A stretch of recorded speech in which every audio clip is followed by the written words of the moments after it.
In the last video, we started this conversation on buy-in with talking about the leader, because the assumption is people buy into the leader before they buy into the vision.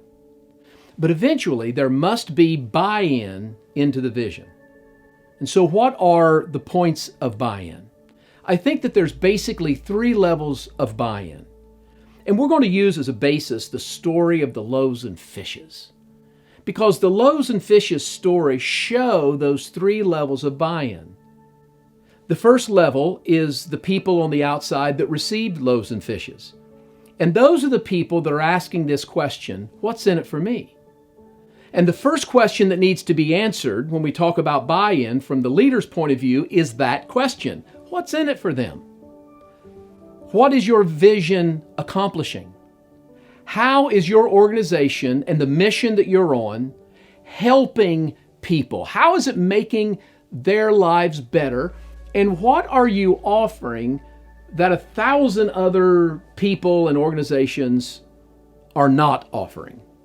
What's in it for me? That question will help you find the first level of buy-in. The second level of buy-in are the disciples. And the disciples were equipped by Jesus to actually fulfill the mission. In other words, Jesus multiplied the loaves and fishes and he gave the disciples those loaves and fishes. They were equipped then as part of the inner team to serve the people the loaves and fishes. And so that second level of buy-in is that. It is the opportunity for someone to grow, the opportunity for someone to be equipped, the opportunity for someone to actually serve on a mission that is bigger than them. And I think that that is in every human being, to want to be a part of something bigger than them. I think this is why we love sports and we go to these sports arenas, because somehow we are in that ethos, a part of one large body in that moment, connected to something bigger than ourselves. And this is why we go to church. This is why we connect with people. This is why we're part of organizations, because it's in our hearts to connect to something bigger than us. God gave that to us so we could be involved in the kingdom. As leaders, the first level of buy-in is, what's in it for me? We're saying that from the standpoint of our customers coming in. What is in it for them? How can we serve them? How do we make their life better? What is the product we are selling? And is it making their life better? And is it worth the cost that they have to pay to receive it?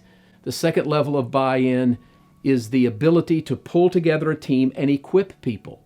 So you ask yourself, how are we handing off authority? How are we handing off responsibility? How are we equipping people? What are we doing to energize them, to educate them, and to put them in a place where they can be successful based on their talents, based on their gifting and skills? How can we make them feel the most successful? And the disciples, when they received the loaves and fishes, were able to distribute them.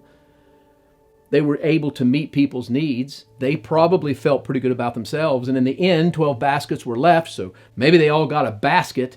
So yeah, those disciples had a place of buy-in, and it was true. It worked.